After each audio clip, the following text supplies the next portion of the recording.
are our primary sensory organs for seeing the world. Symbolically, eyes represent perception, knowledge, and understanding. Gazing into someone's eyes often signifies connection, intimacy, or danger.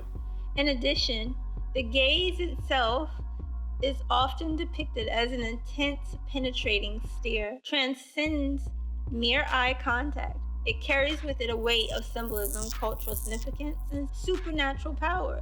The power of the gaze is a recurring theme in folklore and mythology, and often associated with supernatural beings. And throughout history, storytellers have managed to harness the gaze to evoke that fear, fascination, and transformation that serves as a conduit for exploring humanity's deepest fears and desires. The gaze trope includes, in many variations that I will go into in later videos, such as the paralyzing gaze, petrifying gaze, evil eye, hypnotic eyes, and glowing eyes, to name a few.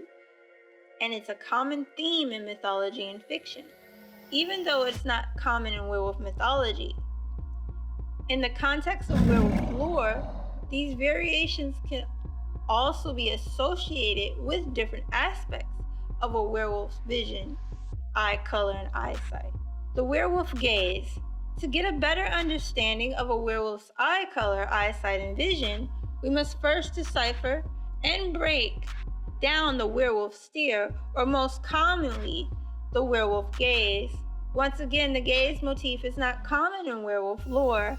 However, we can find many connections to their eyes and the gaze itself. In werewolf lore, the eyes can play a pivotal role. Like a real wolf, these eyes can not only see in the dark, track scent, and assess threats, they also can pierce through illusions and reveal hidden truths.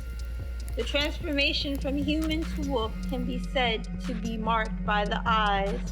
When a human transforms into a wolf under the full moon, their eyes undergo a profound change.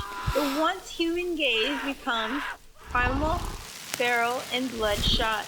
But a werewolf's eyes is also often said to be a gateway to their true nature, an internal struggle, a battle between the rational mind and the wild instincts. It is said that werewolves experience confusion, guilt, and regret when they revert to their human form. So the gaze can hypothetically become a metaphor for confronting one's darker aspects, the fear of losing control, and the guilt associated with their violent actions. The gaze symbolizes repressed emotions, passions, or forbidden desires, but also can be a powerful tool for the werewolf.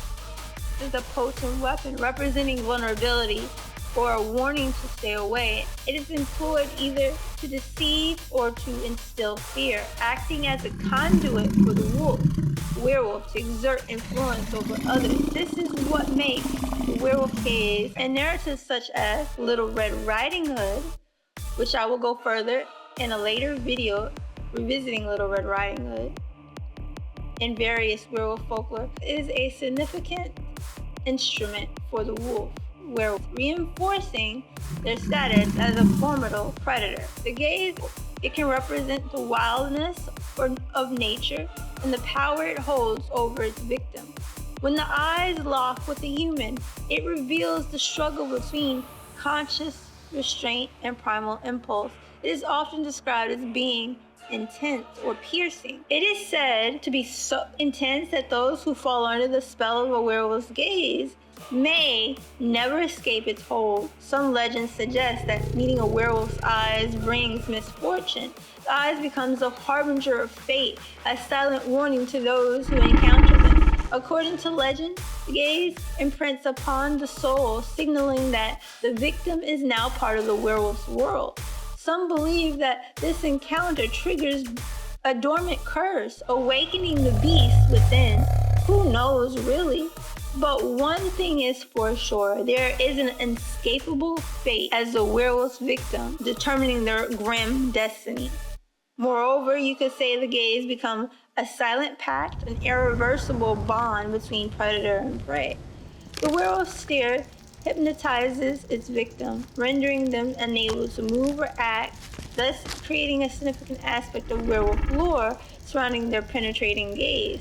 The theory that a werewolf could possibly be able to possess mind-controlling abilities can also be rendered as significant in a fiction scenario pertaining to the eyes. But what is it about the werewolf gaze that holds such sway over their victim? Is it the hypnotic power that draws them from the wolf's paralyzing gaze, leaving them vulnerable to their will? Or is it something deeper, something primal that resonates with the victim's own hidden desires and fears? In my upcoming werewolf novel, During the Blue Hour, I have delved into the origins of the werewolf gaze, giving it a unique power within the story. Before revealing how I approach this, now that we have deciphered and defined the werewolf gaze, let's delve deeper into the origins by attempting to trace it back to the tale of Lycaon, the king transformed into a wolf, as I aim to uncover the true power of the werewolf gaze.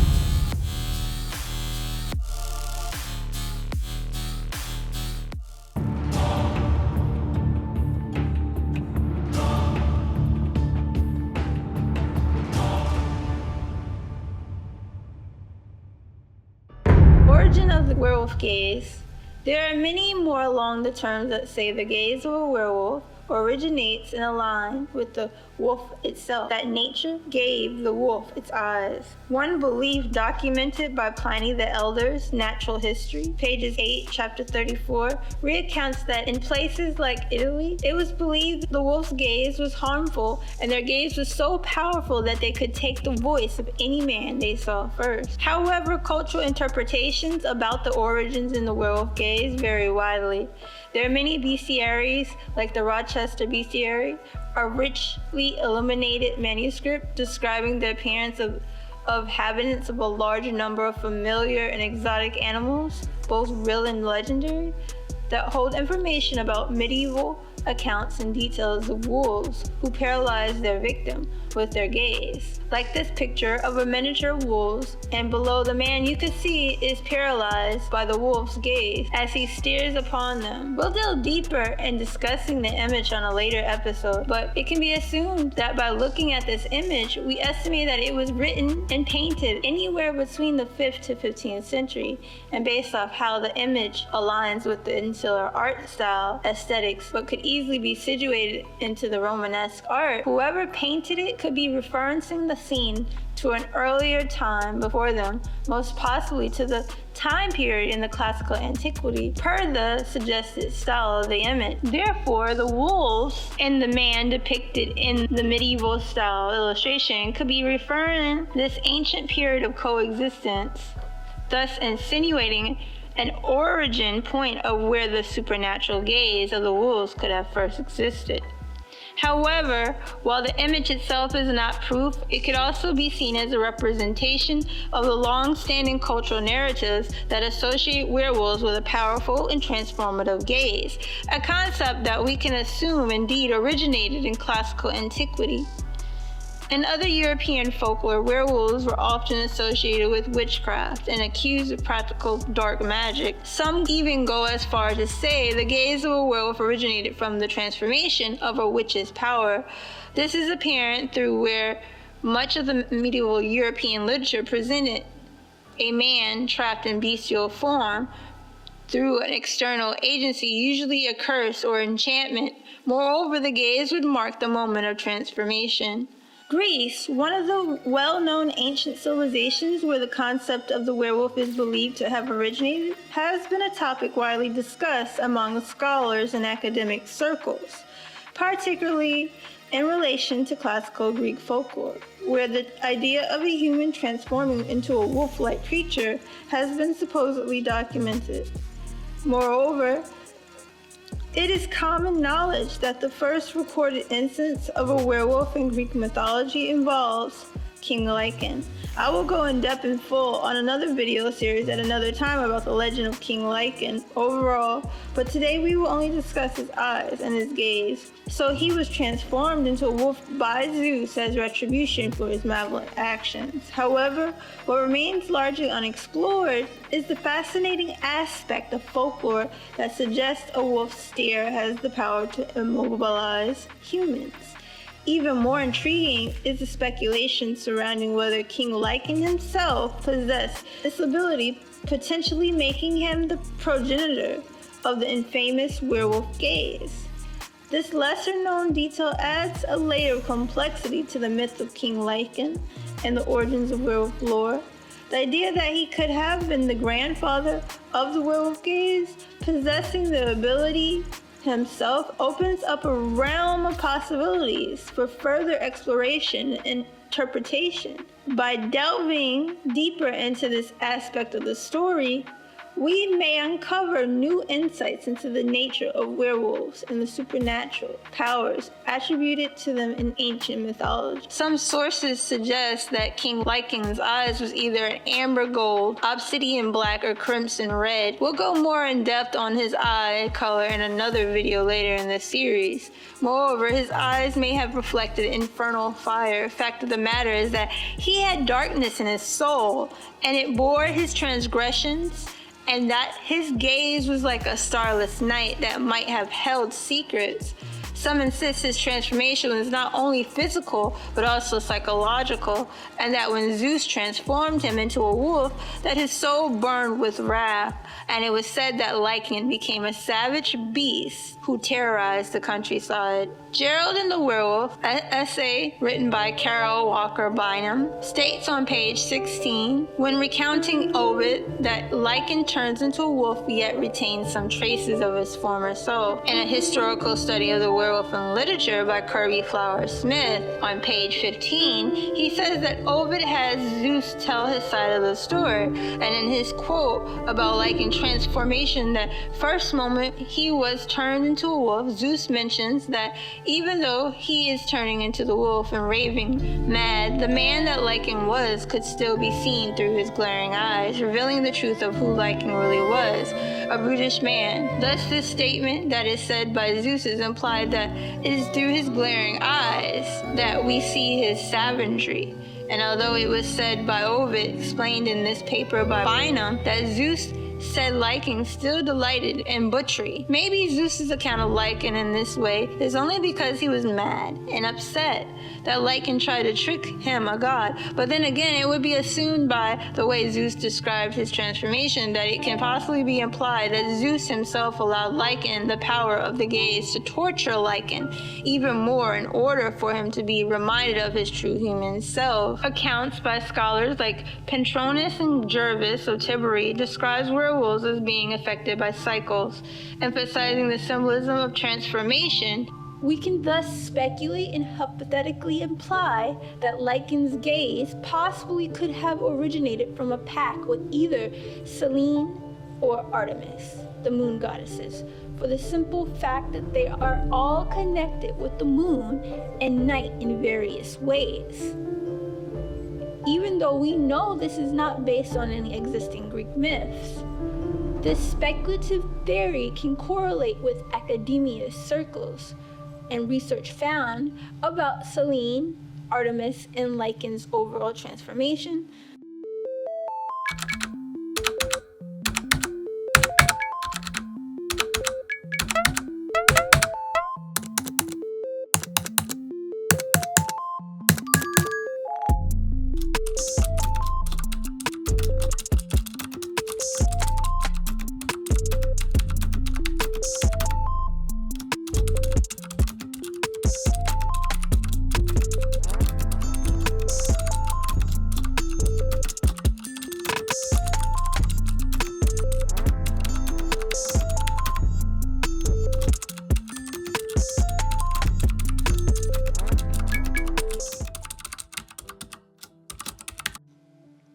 But the question of this speculation would be, if this were to occur, why would Selene or even Artemis help Lycaon? Well, let's break it all down. Let's talk about Selene.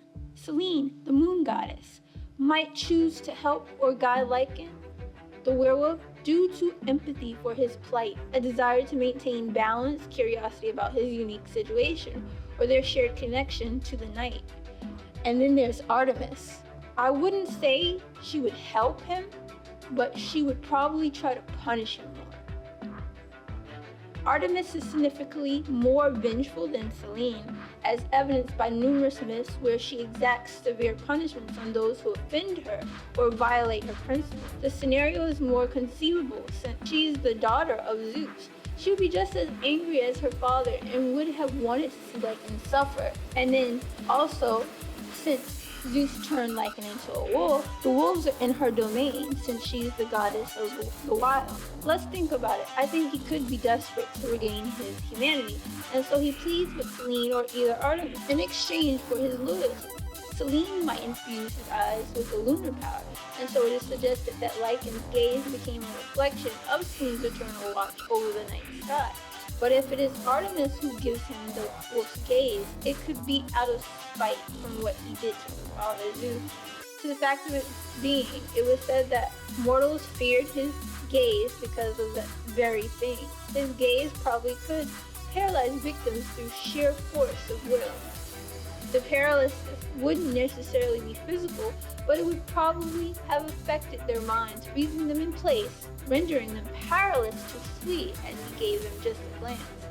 Hypothetically, Lycaon's gaze might have triggered a primal fear response in the brain, and because of this, his victims might have experienced a flight or flight dilemma, but their bodies remain immobile due to the sheer terror induced by his eyes.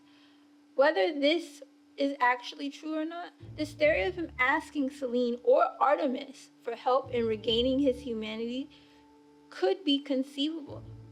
I delved deep into the research and found that sources state Selene could not in actuality reverse a punishment curse that was placed on a mortal by Zeus, because it said that all of Zeus's curses were said to be irreversible. But she might have had the capacity to mitigate or alter Lycaon's curse, especially if it pertained to the moon. It was possible she could potentially have interceded on behalf of Lycaon because she had compassion for him, even though he committed such heinous crimes. Basically, she would have needed to get permission from Zeus.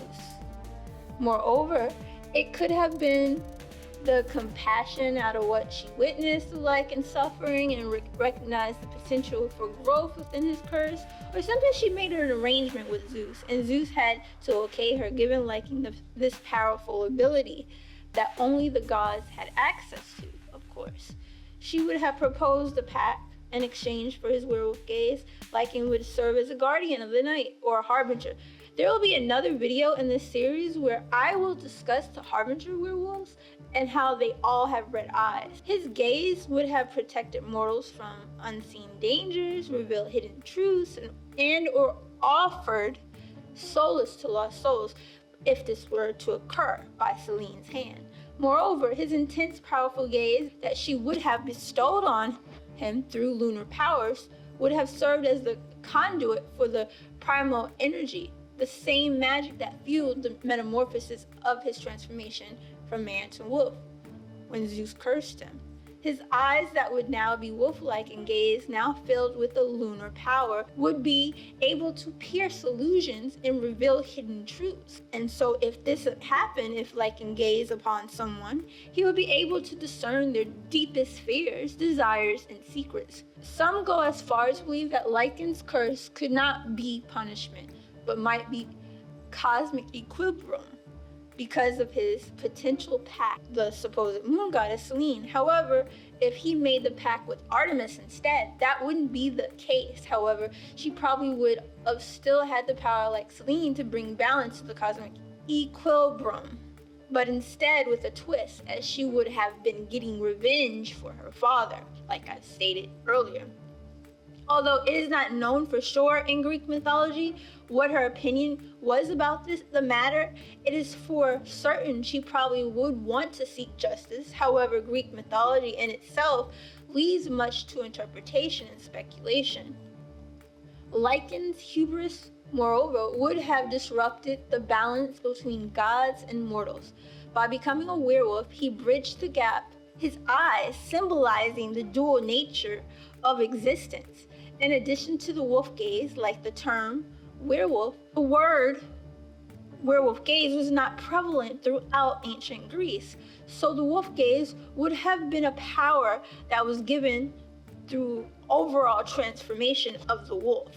We can assume, hypothetically, if Selene or Artemis gave him this particular offer, that this powerful gaze nonetheless probably didn't ease his transgressions like he had hoped. I think it would have been punishment. I don't think they would have lessened what Zeus did to him. In the legend, Lycaon provoked the gods, insulting of all gods Zeus himself. Zeus would not have allowed Selene or Artemis to grant Lycaon a gift or reprieve. He probably would have just allowed Selene, most likely Artemis, to add even more and more madness and insanity to the werewolf curse itself, because Lycaon would still be cursed as a wolf for all eternity, but only now with the ability to see beyond the mundane, withering in his inner turmoil.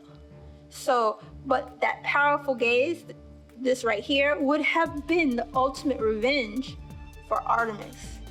Yet again, there is no direct mythological evidence of Lycaon making a pact with Artemis to receive his wolf gaze.